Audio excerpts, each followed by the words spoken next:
So one of the projects that I've been looking at is a straddle carrier for ATS.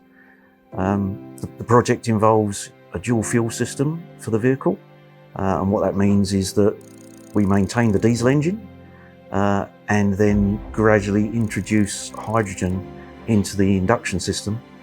And what that does is that dilutes the diesel that's running on to run the vehicle and consequently reduces the emissions.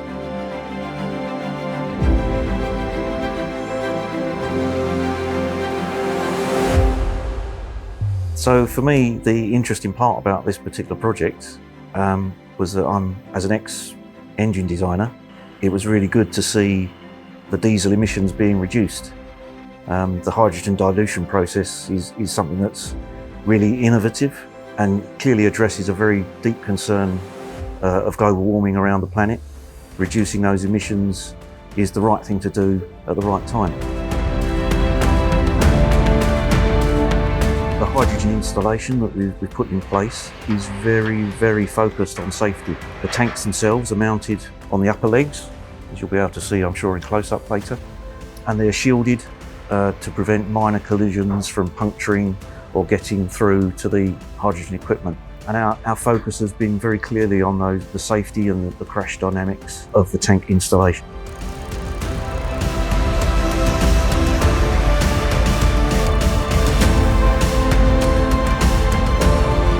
Secondly, around thermal events, there's also great consideration has been taken looking at venting of the gas should it need to be released in an emergency situation. And that gas is channeled vertically up to the top of the vehicle to what we call a vent mast. And it's from there that the hydrogen plume is released. So those are a couple of the biggest challenges. There's lots of minor ones as well, but those are the kind of things we've looked at.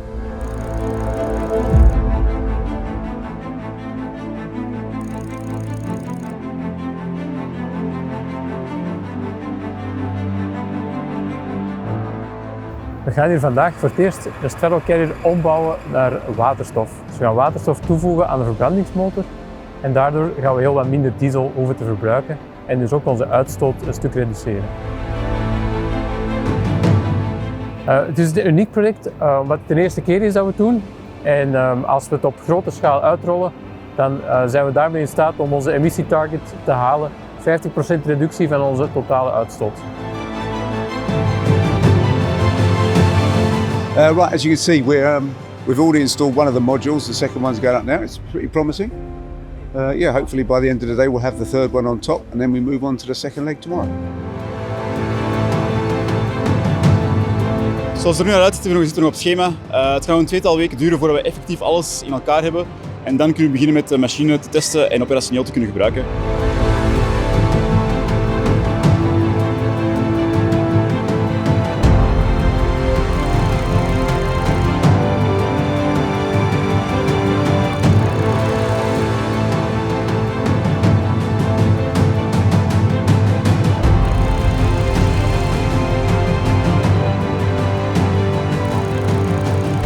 We hebben juist onze waterstoftrailer gevuld. We gaan direct de straddle carrier ook met waterstof vullen. Dat doen we eigenlijk met behulp van die waterstofleiding.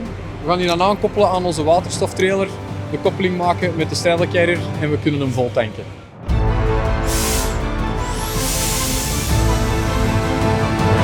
We zijn klaar om te connecteren. Ja. Dat komt op. Voilà, dus. Dan gaan we starten. Tijd nog jij, Bart? Of? Ja, dat is tijd.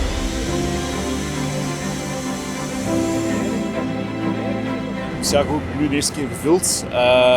Hierna volgt een kalibratiefase. Dat wil zeggen dat we eigenlijk zoveel mogelijk waterstof gaan proberen in te injecteren op elk werkingspunt van de motor.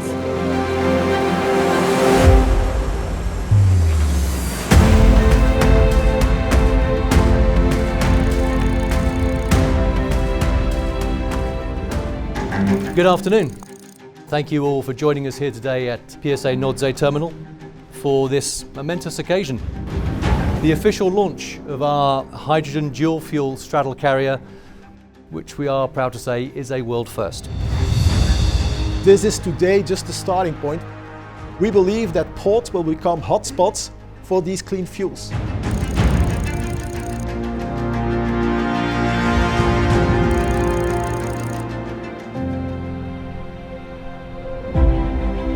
Ik had gedacht dat die machine veel trager ging zijn of meer afremmen in de bochten, minder hard optrekken of zo.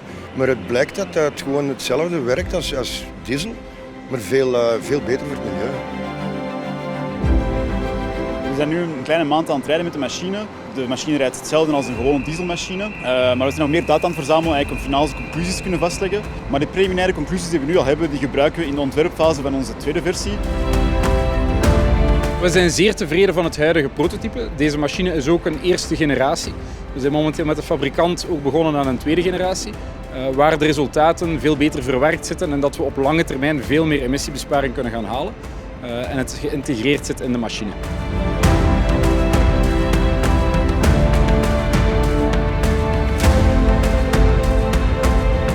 It was quite successful in the end and very pleased to see the vehicle up and running and under test at the moment. Great bunch of guys to work with at the ATS terminal.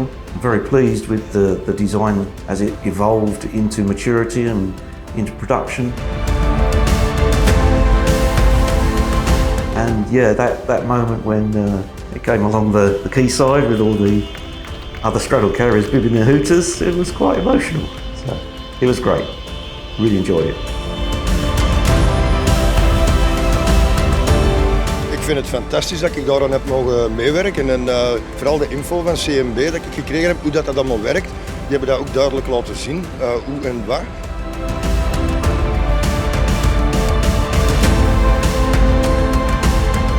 We hebben nu geleerd dat we eigenlijk waterstof kunnen introduceren op een containerterminal en dat we een machine als dit kunnen inzetten eigenlijk zonder ons operationeel model aan te kunnen passen. De machine kan gewoon rondrijden in een vloot met allemaal dieselmachines zonder dat er iets veranderd moet worden aan het systeem. Onze klimaatdoelstellingen zijn dat we met 50% onze uitstoot willen verminderen tegen 2030 en klimaatneutraal willen zijn tegen 2050. En daarbij willen we de markt voor zijn.